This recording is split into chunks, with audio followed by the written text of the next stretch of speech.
योगी का ऑपरेशन घुसपैठ यूपी में शुरू हो गया है। योगी आदित्यनाथ आज उत्तर प्रदेश के डीजीपी से मिले। तस्वीर आप देख रहे हैं, यूपी डीजीपी ने फ्लैग डे पर योगी को फ्लैग दिया है। खुद अमिताभ यश भी मौके पर मौजूद थे।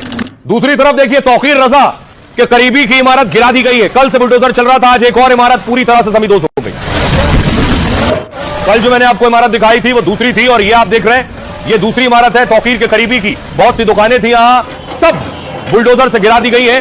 और आरोप था कि अवैध तरीके से निर्माण कर बनाई गई 25 करोड़ रुपए की लागत से ये इमारतें बनी थी।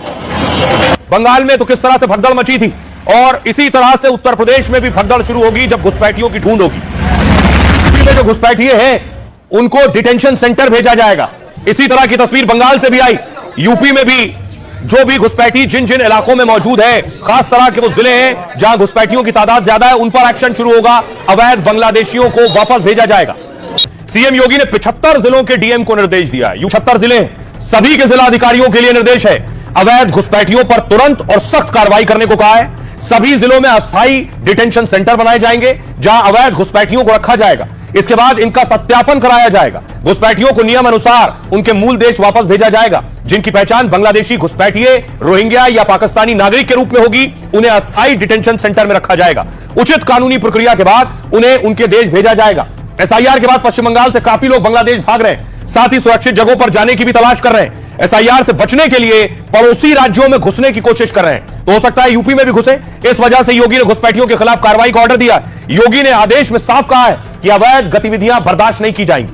कानून व्यवस्था, राष्ट्रीय सुरक्षा सर्वोच्च प्राथमिकता है। उत्तर प्रदेश नेपाल से खुली सीमा साझा करता है, जहां दोनों देशों के नागरिक बिना रोक टोक आ जा सकते हैं, लेकिन अन्य देशों के लोगों पर जांच लागू होती है। योगी ने बिहार की रैली में भी घुसपैठियों को लेकर बयान दिया था। सभी घुसपैठियों को राज्य से बाहर निकाला जाएगा। घुसपैठियों की संपत्ति गरीबों में बांटी जाएगी, यह योगी ने कहा था। हर राज्य में शुरू हो रहा है। पिछले दिनों रायपुर में, छत्तीसगढ़ के रायपुर में भी बाकायदा चेकिंग शुरू हुई, जांच शुरू हुई थी।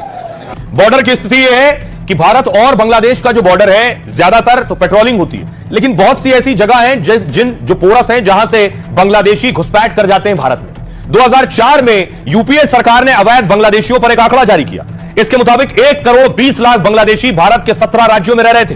2016 में मोदी सरकार ने 2 करोड़ बांग्लादेशियों के होने का दावा किया। यह संख्या ऑस्ट्रेलिया की आबादी के बराबर है। अब 2025 तक इनकी संख्या और ज्यादा बढ़ने का अनुमान है। सोचिए, पश्चिम बंगाल में, बांग्लादेश से पश्चिम बंगाल की सीमा सटी हुई है। आंकड़ों के मुताबिक 57 लाख से ज्यादा बांग्लादेशी यहां रह रहे हैं। एसआईआर के बाद यहां घुसपैठियों में हड़कंप मचा हुआ है। पश्चिम बंगाल के बाद सबसे ज्यादा घुसपैठिए असम में थे। तब असम में इनकी संख्या 50 लाख से ज्यादा थी। इसके बाद असम में एनआरसी चलाया गया। एनआरसी की फाइनल लिस्ट में 19 लाख लोग बाहर हो गए। 19 लाख की नागरिकता पर सवाल खड़े हो गए। पिछले 60 सालों में बांग्लादेशियों की आबादी भारत में बढ़ी है। यह बड़ी आबादी देश के कोने कोने में पहुंच चुकी है। अवैध बांग्लादेशियों ने न सिर्फ भारत के संसाधनों का इस्तेमाल किया है, दावा यह है कि ये देश की राजनीति को भी प्रभावित करते हैं। दिल्ली, मुंबई जैसे शहरों में भीख और क्राइम में भी ये शामिल होते हैं। बांग्लादेश, बेंगलुरु, दिल्ली, यूपी, महाराष्ट्र, बंगाल से ये पकड़े जा चुके हैं। असम, कर्नाटक और देश के कई राज्यों से इन्हें पकड़ा गया। दिल्ली में आए दिन बांग्लादेशी पकड़े जाते रहे हैं। पश्चिम बंगाल का मालदा हो, मुर्शिदाबाद हो, 24 परगना हो, और घुसपैठ के ये अड्डे। इसके अलावा हुगली नदी और जंगल के रास्ते भी घुसपैठ होती है।